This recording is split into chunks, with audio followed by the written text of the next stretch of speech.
જય માતાજી, જય સોમનાથ। જો આપણે થોડીક બેઠક તો બરાબર છે ને? ના ના, અહીંયા બેહો દે ને ભાઈ। જો જય માતાજી, આપણે 2006થી અહીંયા ખેતરમાં રહીએ છીએ। 2006 પહેલાં અહીંયા પાણીની વ્યવસ્થા નથી, એટલે કોઈ રહેતું નહોતું। પણ પાક વાવીએ એટલે શું, પાક વાવીએ અને પછી વાયા પછી સારું ભૂંડ રોજ એનો બહુ ઉપદ્રવ હતો અહીંયા, એટલે કંઈ રહેવા દે નહીં। એટલે પછી આપણે એમ નક્કી કર્યું કે હવે ખેતર રોજ ઓટા મારવા એના કરતી લાવતા ને ત્યાં ચોપો બનાવીએ। પછી એમ થયું કે આ ચોપો બનાવી પાછું રાતે ઘેર જવું પડે, એના કરતી સિઝનેબલ એટલે કે શિયાળું આવે એટલે અહીંયા રહેવાનું અને પછી પાક કે એવું બધું સિઝન પતી જાય એટલે ઘરે જતું રહેવાનું, એવો વિચાર કર્યો। એટલે અમે થોડુંક કાચું ઝૂંપડું બનાવેલું અહીંયા અમારે એક ખેતર છે ત્યાં, અને લગભગ 6-7 વર્ષ ત્યાં રહ્યા। પછી થોડું એમ થયું કે અહીંયા રહેવાની મજા આવે છે, તો પછી અમારે અહીંયા એક ડાબસર ગામ છે ને, ત્યાંથી પીવાની પાઇપલાઇન અહીંથી નીકળી, એટલે અહીંયા એક એરવાલ બનાવ્યો। એટલે અમને એમ લાગ્યું કે હવે આપણે થોડીક પાણીની વ્યવસ્થા થઈ જશે, પણ 2-3 વર્ષ સુધી એનું કંઈ કામનું ઠેકાણું નહીં, એટલે પડી રહ્યું। અને પછી સંપ ચાલુ થયો એટલે એરવાલ મૂક્યો, પણ અમને સાલું એવું ખોલતે ના આવડે। પછી એક ભાઈ કીધું કે તમારે અહીંયાથી આમ બોલ્ટ ખોલી લેવાનો એટલે પાણીની વ્યવસ્થા થઈ જશે। એટલે અમે એવું વિચાર્યું કે ચાલો બોલ્ટ કાઢી નાખીએ, પણ બોલ્ટ કાઢી નાખ્યો એટલે તો સારું પ્રેશર બહુ ઊંચી જવા માંડી અને પાણીનો બગાડ બહુ થવા માંડ્યો। એટલે શું, પેલા સરકારી માણસો આવે એટલે અમને થોડો ધમકાવે કે ભાઈ આ પાણીનો બગાડ બહુ કરો છો ને, આમ છે એમ તેમ છે ને।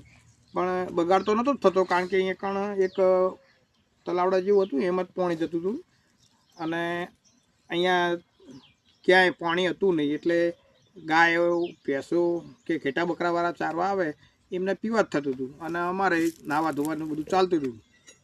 પણ તે છતાંય થોડું એમને બંધ કરી દીધું। પછી એમ કે ચકલી રાખી દો, તો અમે ચકલી રાખી, અને એમ કરતાં અહીંયા પછી ઝૂંપડું થોડું કોઈને પાકું બનાવ્યું, કોઈને કાચું બનાવ્યું, રહેવા માંડ્યા। 1 અને 1થી 2, 2થી 3 એમ કરતાં હવે અમે અહીંયા લગભગ 10-15 ઘર મકાન બનાવીને રહીએ છીએ, બરાબર।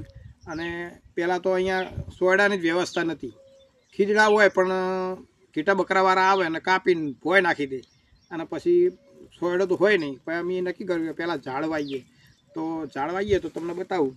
જુઓ ઝાડ વાયા કેવા વાયેલા, જો અહીંયા લીમડા છે,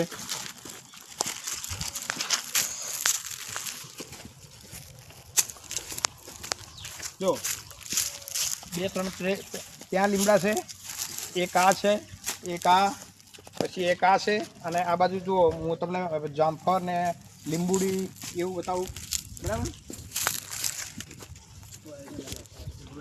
જો આપણા બોરની ઓગળી બનાવી છે, બરાબર। અને આ એક લીંબુડી છે, પછી આ એક બીજું ઝાડ છે કણજી જેવું, અને આ જો એક મસ્ત જામફળનું 2 વૃક્ષો હોય, બરાબર, મોટા થઈ ગયા, લગભગ 20-25 ફૂટના હોય, બરાબર। હવે આગળ તમને એક ઝાડ બતાવું સરસ મજાનું, કે જે ઘરની આગળ વાયા લાયક જ છે, બરાબર।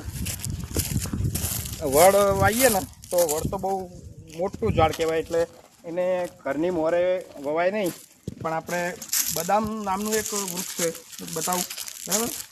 તે ગરમીના ટાઈમમાં તો એકચ્યુઅલી જબરદસ્ત એનું ફાલ હોય છે, બરાબર। તો બતાવું, જો એ આ બદામ, બરાબર, અત્યારે એના પાન લાલ થયા છે, એટલે શું હવે ગરમીની થોડીક આ સિઝન ચાલુ થઈ છે અને પાનખર ઋતુ નજીક આવવા થઈ છે, એટલે હવે થોડા ગળી જશે, અને પછી જ્યારે જબરજસ્ત ગરમી પડશે, ઢોર કે પ્રાણી કે કૂતરા એ બધાય જ્યારે સાયડો ગોતશે, અને આપણે મનુષ્ય પણ સાયડો ગોતશું, ક્યાંય એવો સાયડો નહીં હોય, ત્યારે આ મસ્ત વૃક્ષ છે, બરાબર। અને એકદમ ખિલખિલાટ, ત્યારે અહીંયા બેસવાની મજા આવશે। તો તમારે બેસવું હોય તો પણ આવી જજો। જય માતાજી, જય સોમનાથ.